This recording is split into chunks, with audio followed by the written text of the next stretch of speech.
Pak Johan. Assalamualaikum warahmatullahi wabarakatuh. Terima kasih Bu Ketua, Pak Menteri, dan Eselon 1 yang saya hormati.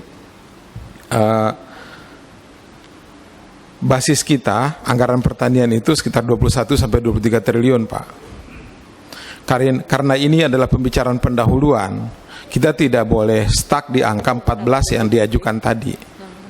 Saran saya kepada Menteri Pertanian itu adalah coba buat simulasi berapa sih sebenarnya yang dibutuhkan oleh Kementerian Pertanian agar kita tidak impor lagi. Karenanya tolong data-data produksi tadi dilengkapi. Contoh misalnya anggaran sekian, target produksi sekian, kebutuhan nasional berapa. Ini yang tidak ada. Nah, kita tidak pernah menampilkan data kebutuhan nasional atas satu produksi komoditas. Contoh misalnya tadi produksi kita 300.000 ton kedelai. Kebutuhan nasional berapa? 3 juta, Pak. Artinya dengan anggaran sekian ini kita masih merancang untuk impor. Untuk kedelai ini mohon maaf Pak Menteri, saya mau tagih janji Bapak. Ketika awal 2021 dulu ada demo dan pengrajin tempe itu pada mogok. Ya.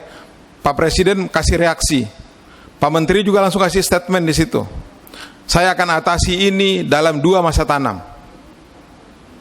Ini pengrajin tempe kita ini Pak mau mogok lagi. Mohon penjelasan Pak Menteri.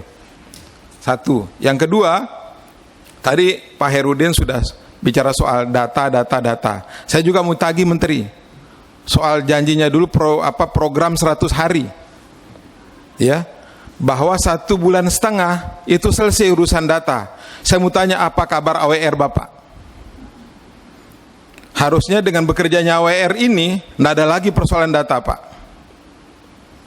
Terus yang berikutnya, saya sangat menyayangkan serapan anggaran kita itu sampai baru di bawah 29, padahal ketika kita turun ke bawah, orang kekurangan bibit, orang kekurangan sarana prasarana pertanian dan sebagainya. Apa sebenarnya kendala yang Bapak hadapi sehingga penyerapan ini tidak bisa?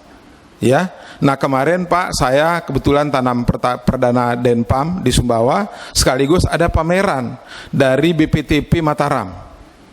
Apa yang disarankan oleh Pak Hanan tadi Golkar itu, hasil balitbang Pak, di BPTP Mataram itu sudah ada jenis kedelai 3,5 ton per hektar. Itu malah sudah 2 varietas Pak, 2 jenis, Soy 3 atau Jo Soy 3 atau 1 gitu. Ada seperti itu. Nah, tinggal bagaimana komitmen seperti yang sudah menjadi keputusan rapat kita itu, hasil BPTP ini kita wajibkan kepada dirjen-dirjen teknis ini untuk kemudian menggunakan bibit-bibit yang sudah dihasilkan oleh BPTP kita. Nah, terakhir soal pupuk. Ini amanat Pak Ketua tadi diminta saya mendalami.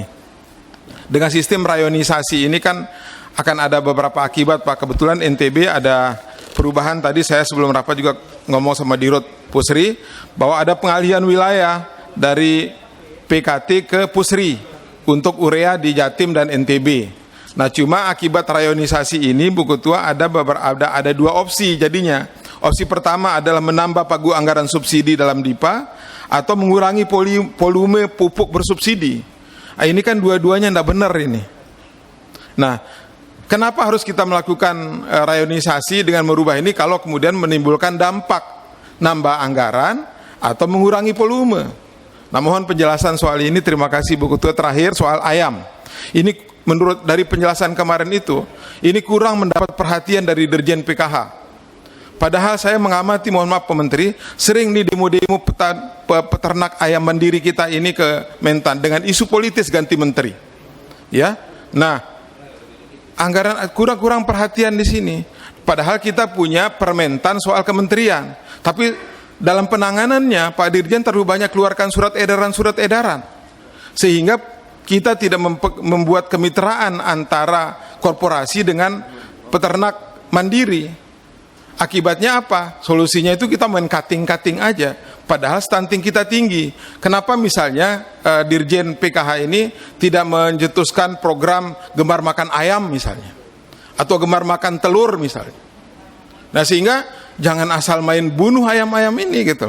Padahal sebenarnya kita bisa mengambil kelebihan stok ini untuk kemudian kita bagi kepada daerah-daerah yang tingkat stuntingnya tinggi. Terima kasih Bu Ketua. Assalamualaikum warahmatullahi wabarakatuh. Waalaikumsalam warahmatullahi wabarakatuh.